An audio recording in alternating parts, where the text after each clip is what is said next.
she do for 19? What was her function? You want to know with the basis? Yeah. She was a madam. That's what I wasn't kind of suspected. just a saloon, folks, you know. Oh. It was a Well, then that would be tiring after 19 years. Amanda Blake opens up about the untold stories of gay actors from old Hollywood who tragically died of AIDS in secret. How many of these icons lived their lives in silence, hiding their true identities? Their stories reveal the heartbreaking truth behind the glamour of the silver screen. Get ready to uncover what was hidden for so long. Amanda Blake, born Beverly Louise Neal on February 20th, 1929, in Buffalo, New York, was more than just a talented actress. She was a passionate humanitarian and a quiet trailblazer during a time of stigma and societal silence. Raised in Claremont, California, Blake's flair for the dramatic began in her youth, with early performances in school plays paving her path toward Hollywood. Her early life included a stint at Pomona College, which she left to pursue acting full-time and work as a telephone operator, where she developed her ability to communicate and empathize with people from all backgrounds. Blake's striking beauty, sultry voice, and charisma soon landed her roles in 1950s films like Stars in My Crown, 1950, Smuggler's Gold, 1951, and Miss Robin Crusoe, 1954. But her legacy was truly cemented when she was cast as Miss Kitty Russell, the resilient and independent saloon owner on the iconic television series Gunsmoke. Premiering in 1955, the show became one of the longest-running in American television history, lasting 20 seasons until 1975.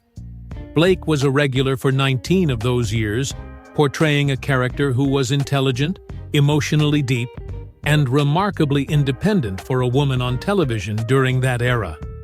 Miss Kitty was a pioneering character, not defined by her relationship to a man, but by her own choices, courage, and compassion.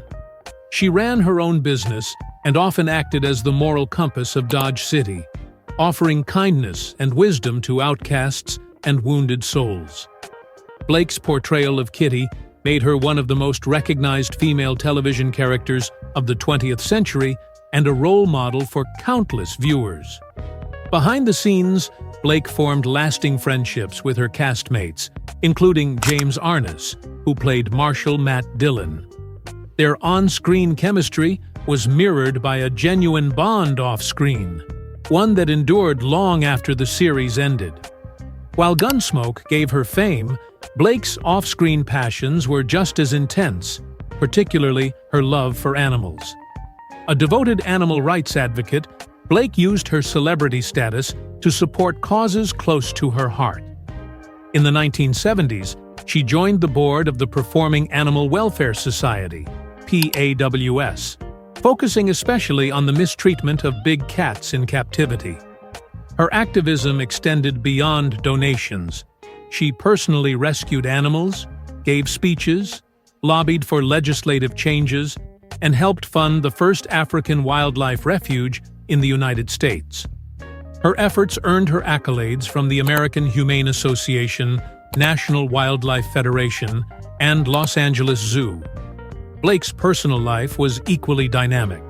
She married 5 times, each relationship representing a different chapter of her life. Her first marriage to Jack Shea in 1952 lasted only a year. Her second, to Don Whitman in 1954, coincided with her early years on Gunsmoke and ended in 1956. The rigorous demands of being a lead actress on a groundbreaking TV series likely contributed to the end of their relationship. After these early marriages, Blake immersed herself in her work. The Gunsmoke set became more than a workplace. It was a second home.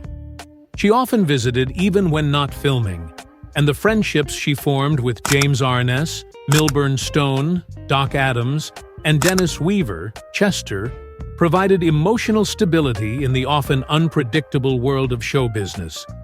In 1984, in a surprising turn, Blake married Mark Edward Spaeth, a prominent city councilman from Austin, Texas. Their marriage drew public attention due to Spaeth's political prominence and Blake's celebrity. Tragically, the union was short-lived. Spaeth died less than a year later from complications related to AIDS. At a time when AIDS was still shrouded in fear, ignorance, and stigma, his death shocked the public and deeply impacted Blake. Though Blake never publicly delved into the specifics of their relationship or his illness, those close to her noted that Spaeth's death was a profound turning point. It moved her to become quietly involved in AIDS awareness efforts, supplementing her already extensive humanitarian work.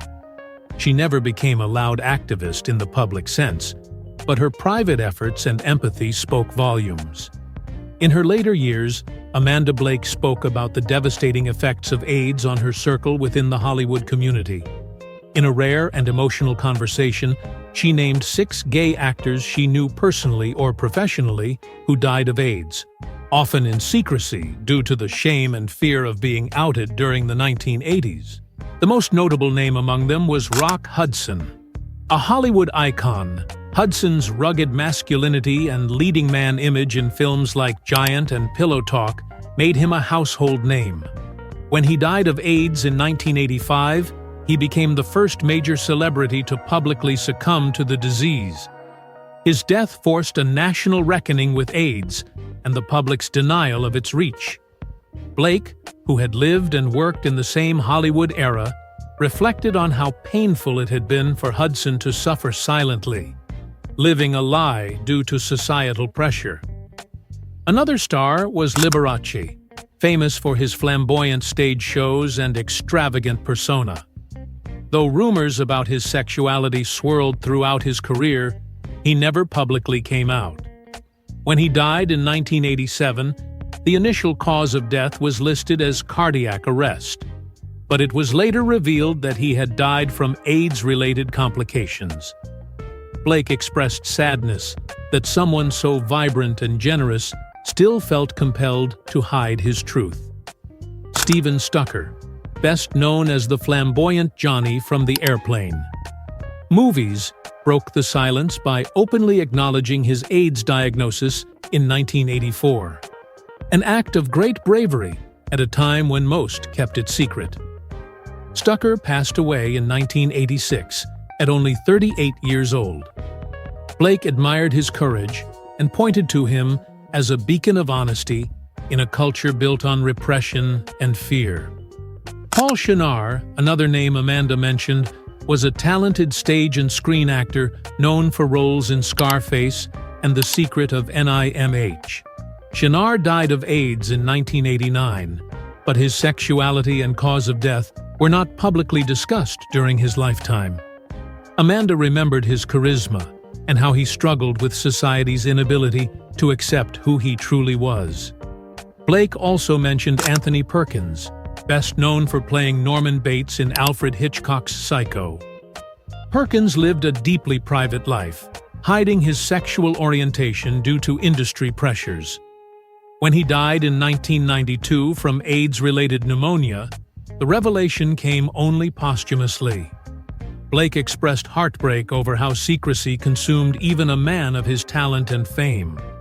The 6th name she included was Robert Reed, beloved as Mike Brady from the Brady Bunch. Reed was a gifted Shakespearean actor who never publicly acknowledged his sexuality. He died in 1992 from colon cancer, but it was later revealed that he had been HIV positive. Amanda Blake recalled him as a gentle, intelligent soul whose career and personal life were shaped by the need to remain hidden. These 6 names, Rock Hudson, Liberace, Steven Stucker, Paul Shinar, Anthony Perkins, and Robert Reed, represented a fraction of the losses felt in the entertainment industry during the height of the AIDS epidemic. Amanda Blake, who had seen their struggles up close, was moved by both their talent and their suffering. By speaking out, albeit quietly, she brought attention to a hidden history of loss and denial in Hollywood. Amanda Blake died in 1989, also from complications related to AIDS, though her diagnosis came to light only after her death. Some speculated that she may have contracted the virus through her husband, Spythe. Whether or not that was the case, her death, like those of the 6 men she named, served as another painful reminder of the epidemic's reach and the need for empathy, action, and understanding. Her legacy endures not only through her iconic role as Miss Kitty, but also through her activism and humanity. Amanda Blake was a woman of conviction, heart, and deep moral courage. In an era of fear and judgment, she chose to speak truthfully and to care deeply. She gave the world a timeless character, stood for the voiceless in both the animal kingdom and human society, and reminded us all of the cost of silence and the power of compassion. If you enjoyed uncovering these untold stories of old Hollywood, don't forget to like, share, and help bring these hidden truths to light. Let's honor these legends and the struggles they faced in silence. Thanks for watching.